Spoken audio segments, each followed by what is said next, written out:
Hey guys, what's up and welcome to iCode. And in this video, we're going to be learning about optionals in Swift 3. Well, most of the new developers feel this particular topic as one of the most confusing topic besides classes and objects. Well, it doesn't have to be that way guys, it doesn't have to be.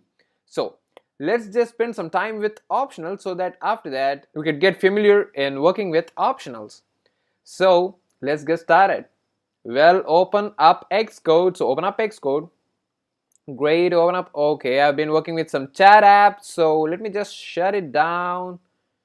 Okay, it's gone now. So go to file, new project. So not project, playground. So playground.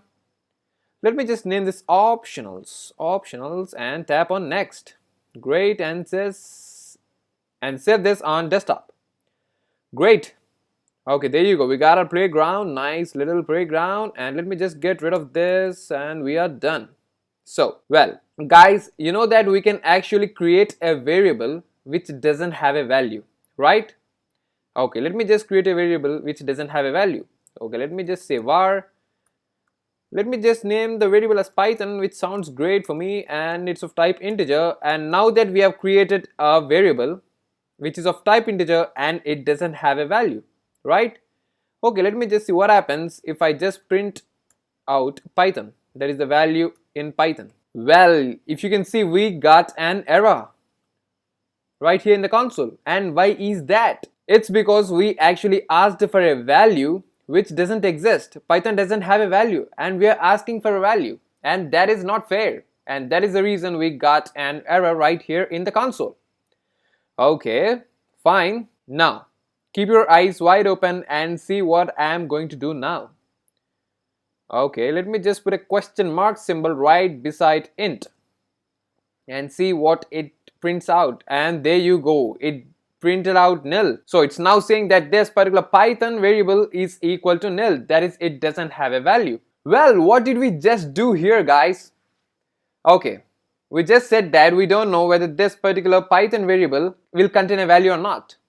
And that is the reason we did put a question mark right here, so that we said to the compiler that I don't know whether this particular Python variable will contain a value or not. And that is all this particular question mark is saying. So now it checks whether this particular Python variable contain a value or not, and it will just print out right here. And that is the reason we did put a question mark symbol right here. Okay, fine. Well, okay.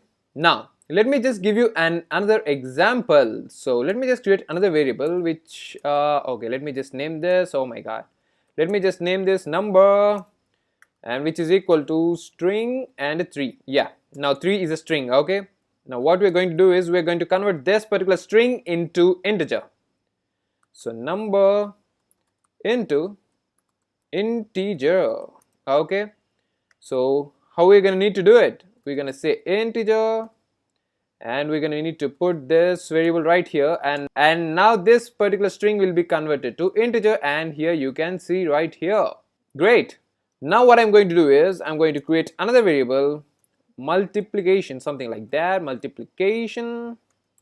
And now what I'm going to do is I'm going to multiply 3, okay, not 3, sorry, number into integer multiplied by 10, and see what happens right now. And you see we got a kind of error right here, so just tap on it and see what is it. So it's asking us to insert exclamation mark. And what is an exclamation mark? Okay, so whenever you put an exclamation mark, it means that you're actually force unwrapping that particular value. Okay, you got it? No? Okay, let me just say it again. So whenever you put an exclamation mark, you're actually force unwrapping it. You're actually asking for the value. You're demanding for the value. You're just saying that, hey guy, I want the value. I don't care whether it has a value or not. I want the value. And that is what you're saying. You're actually force unwrapping the value. You're demanding, you're ordering for the value. Okay? And you don't care whether that particular variable will have a value or not. So I think you got it now. Okay, that is what all exclamation mark means.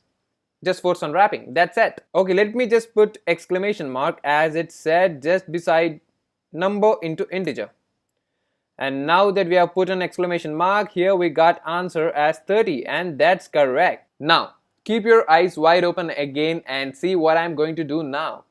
I'm going to change this particular 3 into 3. Okay, and see what happens now. We got an error. And why is that?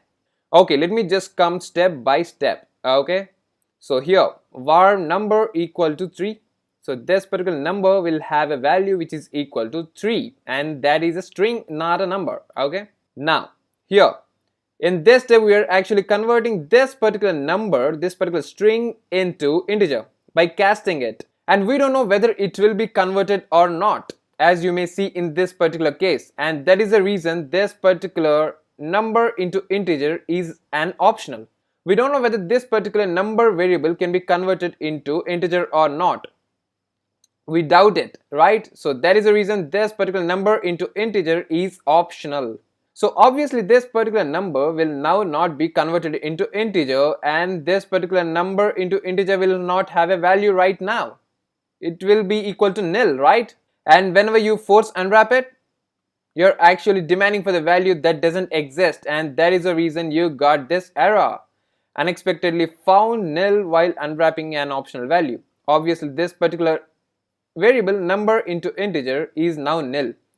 As this particular number cannot be converted into integer, this particular variable will be equal to nil, and you can't force unwrap nil, and that is the reason we got this error. So I think you got what actually is the difference between a question mark and an exclamatory mark. Got it? Fine. Now let me just put back 3 right here. And now you can see that we got our answer again, 30. Great. Fine. So how to handle this kind of cases? So say that you're actually working with a large code database, or you're creating some app and it's like 10,000 lines or something, and you don't know whether a particular variable will be having a value at certain point or not, and you doubt it. So at that point of time, what you need to do is you're just going to follow what I'm going to say now. Okay, fine. So let me just get rid of this particular this particular line of code. You're gonna need to use if let. Let me just create a variable with any name. Okay, so let me just create dummy. Okay, dummy seems like a dumb name, but still okay.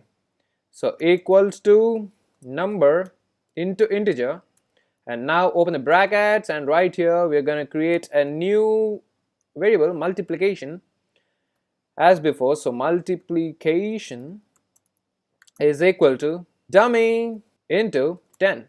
Great. And now let's print this particular multiplication variable. That's it. And now if you can see, we got answer as 30.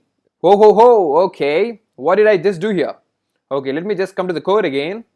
So this particular line, if let dummy equal to number into integer, so what this does is it actually checks whether this particular optional value has a value or not.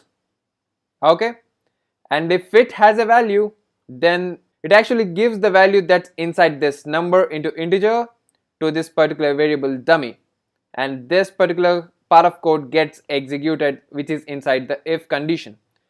And what if this particular optional value is equal to nil? It won't be executing this particular part of code, and we are safe. There are gonna be no crashes in our app. There's gonna be no errors, no crashes, and it's all safe. Okay, let me just show you what happens if this particular 3 is equal to 3. And now if you can see, we got nothing.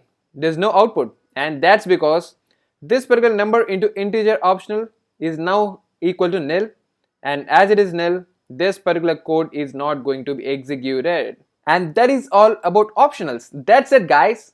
And I think now it's actually kind of making sense for you, right? If not, just comment down below and I'll respond to you as fast as I can. So that's it for this video. Thanks for watching this video. Don't forget to subscribe. Okay, don't forget to subscribe. Okay, and I'll be back with another awesome Swift video, and we're gonna be actually making a lot of apps, guys. And right now I'm working with one of the messenger app, and it's quite a large app. Okay, let me just show you later. So see you in another video. Goodbye.